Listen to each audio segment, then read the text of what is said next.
नमस्कार। प्रस्तुत है मुंशी प्रेमचंद जी के द्वारा लिखी हुई एक कहानी कप्तान साहब। जगत सिंह को स्कूल जाना कोकैन खाने या मछली का तेल पीने से कम अप्रिय न था। वह सैलानी आवारा घुमक्कड़ युवक था।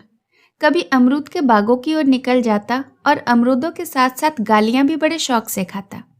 कभी दरिया की सैर करता और मल्लाहों की डोंगियों में बैठकर उस पार देहातों में निकल जाता। गालियां खाने में उसे बड़ा मजा आता था। गालियां खाने का कोई अवसर वह हाथ से जाने न देता।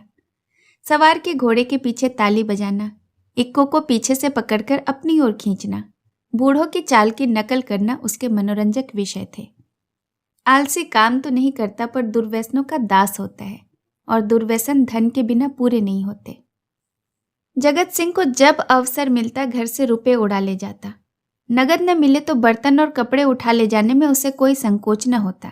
घर में शीशियां और बोतलें थीं, वह सब उसने एक एक करके गुदड़ी बाजार में पहुंचा दी। पुराने दिनों की कितनी ही चीजें घर में पड़ी थी, उसके मारे एक भी न बची। इस कला में ऐसा दक्ष और निपुण था कि उसकी चतुराई और पटुता पर आश्चर्य होता था। एक बार बाहर ही बाहर केवल कार्निसों के सहारे अपने 2 मंजिले मकान की छत पर चढ़ गया और ऊपर से ही पीतल की एक बड़ी सी थाली लेकर उतर आया। घर वालों को आहट तक न मिली। उसके पिता ठाकुर भक्त सिंह अपने कस्बे के डाकखाने के मुंशी थे। अफसरों ने उन्हें शहर का डाकखाना बड़ी दौड़ धूप करने पर दिया था, किंतु भक्त सिंह जिन इरादों से यहाँ आए थे उनमें से एक भी पूरा न हुआ। उल्टी हानि यह हुई कि देहातों में जो भाजी साग उपले ईंधन मुफ्त में मिल जाते थे वे सब यहाँ बंद हो गए। यहाँ सबसे पुराना घराव था, न किसी को दबा सकते थे न सता सकते थे।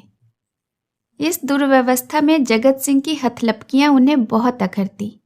उन्होंने कितनी ही बार उसे बड़ी निर्दयता से पीटा। जगत सिंह भीमकाय होने पर भी चुपचाप मार खा लिया करता था। अगर वह अपने पिता का हाथ पकड़ लेता तो वह हिल भी न सकते थे, पर जगत सिंह इतना सीना जोड़ न था। हाँ, मार पीट घुड़की धमकी किसी का उस पर कोई असर न होता था। जगत सिंह जो ही घर में कदम रखता चारों ओर से कांव कांव मच जाती। माँ दूर दूर करके दौड़ती, बहनें गालियां देने लगती, मानो घर में कोई सांड घुस आया हो। घर वाले उसकी सूरत से जलते थे।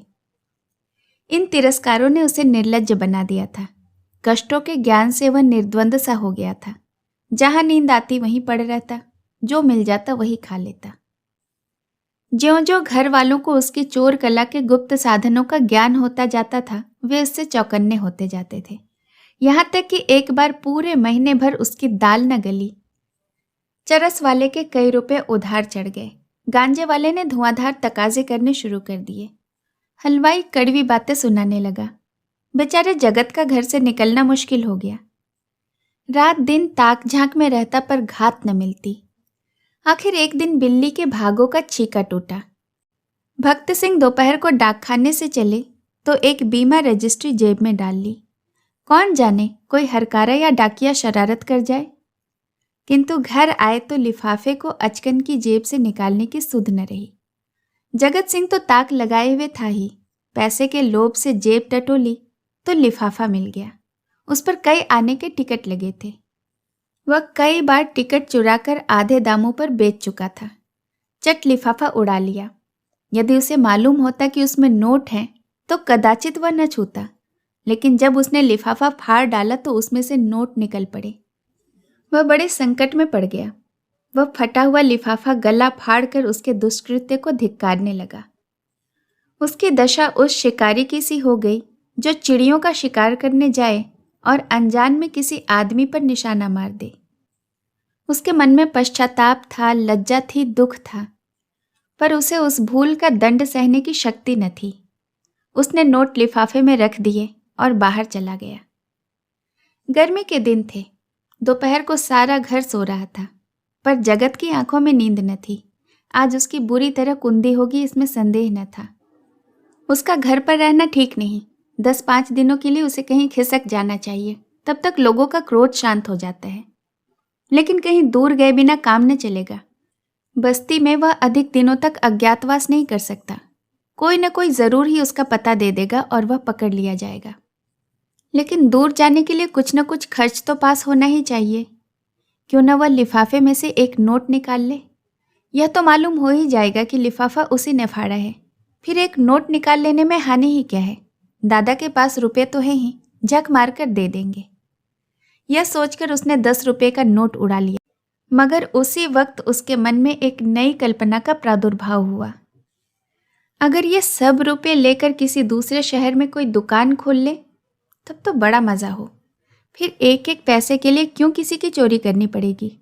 कुछ दिनों में वह बहुत सारा रुपया जमा करके घर आएगा तो लोग चकित हो जाएंगे।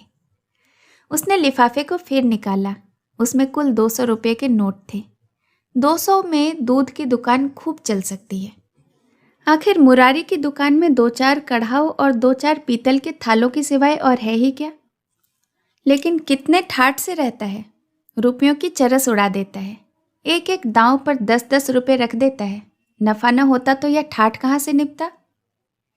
इस आनंद कल्पना में वह इतना मग्न हुआ कि उसका मन उसके काबू से बाहर हो गया, जैसे प्रवाह में किसी के पांव उखड़ जाएं और वह लहरों में बह जाए। उसी दिन शाम को वह बंबई चल दिया।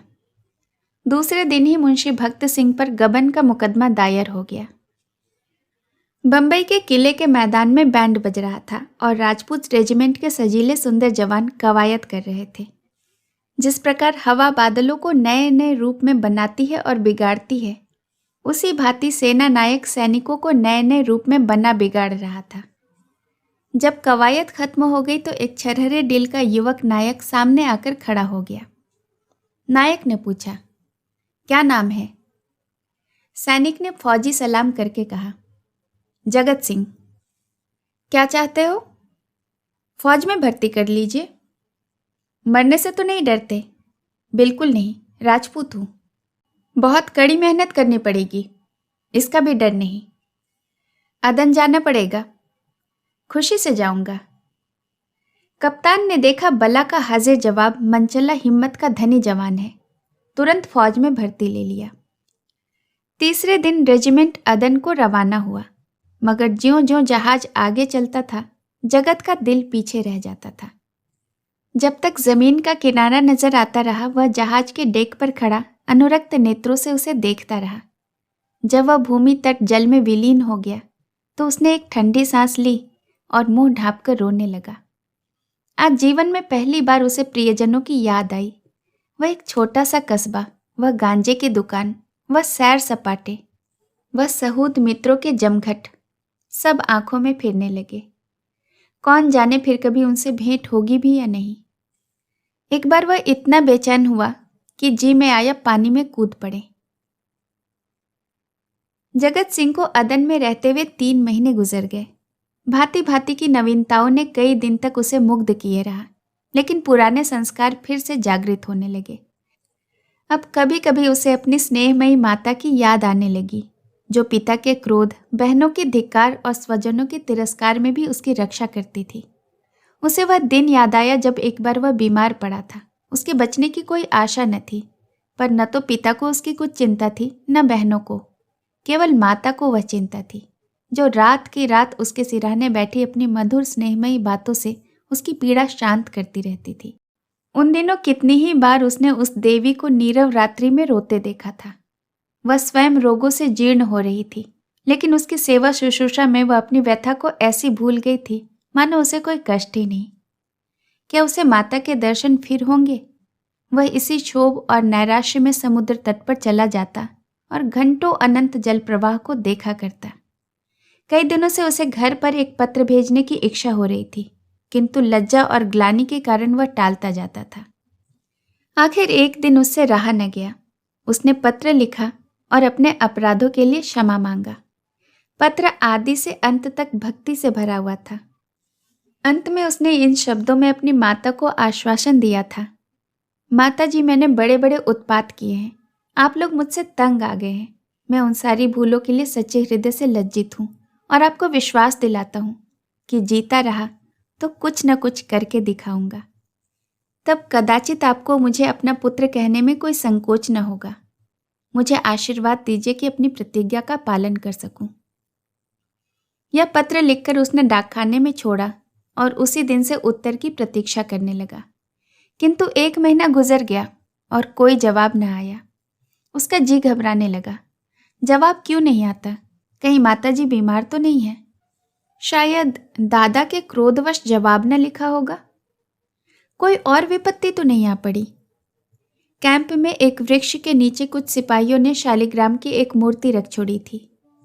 कुछ श्रद्धालु सैनिक रोज उस प्रतिमा पर जल चढ़ाया करते। जगत सिंह उनकी हंसी उड़ाया करता, पर आज वह विक्षिप्तों की भांति प्रतिमा के सम्मुख जाकर बड़ी देर तक मस्तक झुकाए बैठा रहा।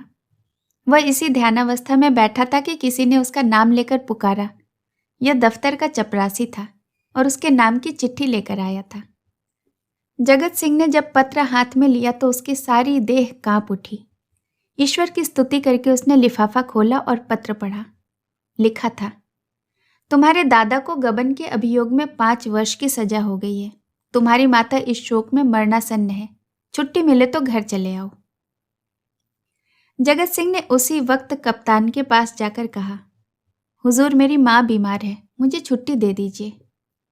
कप्तान ने कठोर आंखों से देखकर कहा, अभी छुट्टी नहीं मिल सकती, तो मेरा इस्तीफा ले लीजिए। अभी इस्तीफा नहीं लिया जा सकता। मैं अब एक क्षण भी नहीं रह सकता। रहना पड़ेगा। तुम लोगों को जल्दी लड़ाई पर जाना पड़ेगा। लड़ाई छिड़ गई? आह, तब मैं घर नहीं जा सकूंगा। हम लोग कब तक यहां से जाएंगे? बहुत ही जल्द, 2-4 दिनों में। 4 वर्ष बीत गए। कैप्टन जगत सिंह का सा योद्धा उस रेजिमेंट में नहीं है। कठिन अवस्थाओं में उसका साहस और भी उत्तेजित हो जाता है। जिस मुहिम में सबकी हिम्मत जवाब दे जाती है, उस मुहिम को करना उसी का काम है। हल्ले और धावे में वह सबसे आगे रहता है। उसकी त्योरियों पर कभी बल नहीं आता। इसके साथ ही वह इतना विनम्र, इतना गंभीर और इतना प्रसन्नचित्त है कि सारे अफसर और मातहत उसकी बड़ाई करते हैं।